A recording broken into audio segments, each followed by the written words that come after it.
मुझे लगता है कि इकोनॉमिक्स हमारी ज़्यादा बेहतर होगी इन लोगों की तुलना में जो महाकुंभ का विरोध कर रहे हैं। और मुझे लगता है कि आप लोग आए हैं मुंबई से, एक बार आप लोग भी अयोध्या के साथ साथ, भीड़ है लेकिन उसका अपना आनंद अलग है। उस भीड़ के बीच से ही आनंद लेने की आवश्यकता है। थोड़ा पैदल चलना पड़ सकता है लेकिन चलना चाहिए, यही जीवन है। यूपी के मुख्यमंत्री योगी आदित्यनाथ ने महाकुंभ 2025 को लेकर एक अहम बयान दिया है। उन्होंने कहा कि ये आयोजन न केवल धार्मिक दृष्टि से महत्वपूर्ण होगा, बल्कि उत्तर प्रदेश की इकोनॉमी को भी एक नई दिशा मिलेगी। गांव में आबादी अभी भी काफी बड़ी आबादी रहती है। उत्तर प्रदेश में 65 से 70% आबादी अभी भी ग्रामीण क्षेत्र में निवास करती है। अर्बनाइजेशन हमारे यहां काफी देर से प्रारंभ हुआ। यद्यपि उत्तर प्रदेश के अंदर पहले देश के बड़े महानगर हुआ करते थे। कानपुर देश के 4 महानगरों में गिना जाता था। लखनऊ है, आगरा है, वाराणसी है, प्रयागराज है। लेकिन समय के अनुरूप उस प्रकार का माहौल न होने के नाते लगातार डिटोरेशन होता गया और एक समय ऐसा भी आया कि जब एक प्रकार की व्यवस्थाएं ठप सी हो गई थी।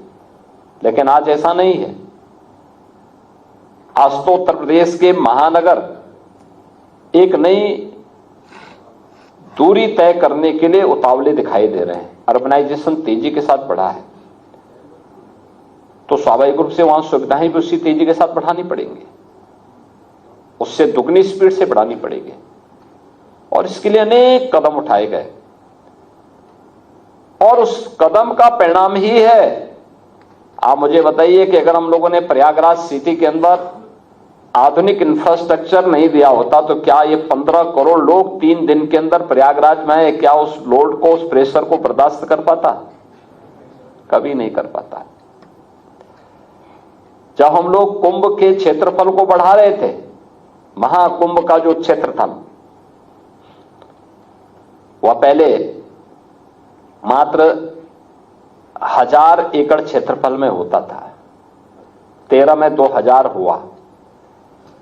हमने उसको बढ़ा करके 10,000 एकड़ क्षेत्रफल में फैलाया।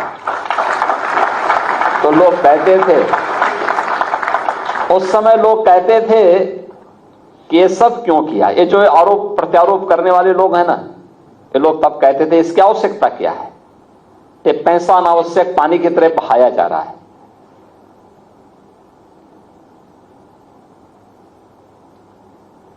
ऐसा क्यों सरकार कर रही है? हमने कुंभ के आयोजन में 7,500 करोड़ खर्च किए हैं,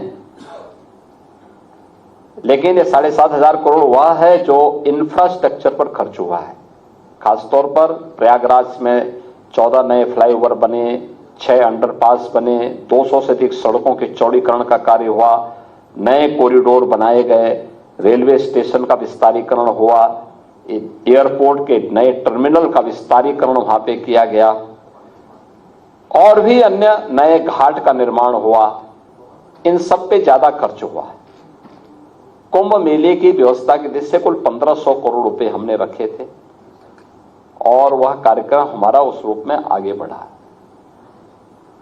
आज वही लोग कहते हैं साहब आपने इतने कम जगह, जब भीड़ इतनी ज्यादा आ रही थी तो इतने कम जगह पे क्यों ये आयोजन किया है? हमने कहा पहले तुम लोग तो 1000 करोड़ में ही संतुष्ट थे। हमने तो तुम्हारे सोच से भी 10 गुना आगे बढ़ा के 10,000 एकड़ में किया है। और उस समय इनके पुराने बयान को और नए बयान को अगर आप देखेंगे तो आप लोगों को स्वयं हंसी आएगी कि ये लोग, इनका कौन सा बयान सच है, यही पता नहीं लग सकता। आप मुझे बताइए, आप तो सभी उद्यमी हैं, अगर राज्य की तरफ से या केंद्र और राज्य सरकार की तरफ से मिलकर के 7,500 करोड़ रुपए हम उसमें इंफ्रास्ट्रक्चर को भी जोड़ लें, खर्च करके अगर इकोनॉमी में 3 लाख से 3.5 लाख करोड़ रुपए की अतिरिक्त वृद्धि हो सकती हो तो कौन सा सौदा सही है? आप मुझे बताइए ना। आप तो उद्यमी, आप तो निवेश के अच्छे जानकार हैं,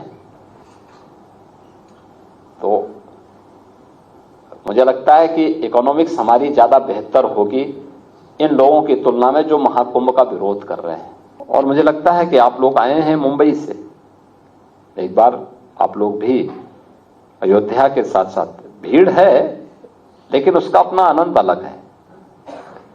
उस भीड़ के बीच से ही आनंद लेने की आवश्यकता है। थोड़ा पैदल चलना पड़ सकता है लेकिन चलना चाहिए, यही जीवन है। और देखना चाहिए जीवन की मस्ती। पूरे देश भर से लोग आए हैं, उसके बीच से जा करके देखें, उनके उत्साह को देखें। अयोध्या में सरयू जी में जो एक बार डुबकी लगाया और रामलला का दर्शन किया, ये मान करके चलिए कि वो फिर कभी भूलेगा नहीं उसके लिए पूरा जीवन, और यानी यह अविस्मरणीय होगा। और ऐसे ही प्रयागराज में, ऐसे ही प्रयागराज में श्रद्धालु कहीं से भी आ रहा है, एक बार उसने संगम में डुबकी क्या लगाई, जन्म और जीवन दोनों को लेकर के वह धन्य हो जा रहा है। उसके मुंह से बरबस हर हर गंगे का निकल करके वह अपने आप को धन्य धन्य समझ रहा है। वहां पे अक्षय वट के दर्शन करने के सौभाग्य भी प्राप्त होंगे। अब एक कॉरिडोर के साथ जोड़ा जा चुका है। लेटे हुए हनुमान जी भी हैं, बड़े हनुमान जी के रूप में विख्यात हैं। मान्यता है कि वर्ष में एक बार मां गंगा हनुमान जी का अभिषेक करने के लिए आती है, और जब भी मां गंगा हनुमान जी का अभिषेक करेगी तो मान के चलिए प्रसाद समाप्त। उसके बाद जल कम होने लगता है पूरा प्रयागराज में, और हर वर्ष होता है। तो बड़ी मान्यता है प्रयागराज के अंदर।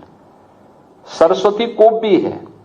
आपको मां गंगा यमुना के तो प्रत्यक्ष दर्शन संगम में मिलेंगे, लेकिन अगर मां सरस्वती के दर्शन करने हैं तो संगम में आप अनुभूति करेंगे, लेकिन प्रत्यक्ष इन चक्षुओं से दर्शन करने तो सरस्वती कूप में जाना पड़ेगा। वह भी प्रयागराज में है। बाकी तो बहुत कुछ है, लेकिन भीड़ इतनी ज्यादा है कि आप लोगों का सब जगह जा पाना कठिन होगा। हमने लगभग 12 से 14 नए कॉरिडोर वहां बनाए हैं, लेकिन भीड़ को देखते हुए कभी आपके पास फुर्सत हो तो महाकुंभ के बाद आप बनाएंगे तो इस सब को देखने का, और शिवालिक पार्क भी जरूर देखिएगा, क्योंकि एक पूंजी कैसे 21 दिन के अंदर अपनी मूल पूंजी को वापस करने के साथ साथ उतना प्रॉफिट कमा करके दे सकती है, यह भी आपको शिवालिक पार्क के रूप में प्रयागराज में देखने को मिलेगा। महाकुंभ 2025 न केवल आस्था का प्रतीक बनेगा, बल्कि उत्तर प्रदेश की विकास यात्रा में अहम भूमिका निभाएगा। इससे राज्य की इकोनॉमी को नई ताकत मिलेगी, जो पूरे देश के लिए एक मिसाल बनेगा। लेटेस्ट न्यूज के लिए हमारे साथ जुड़े रहें।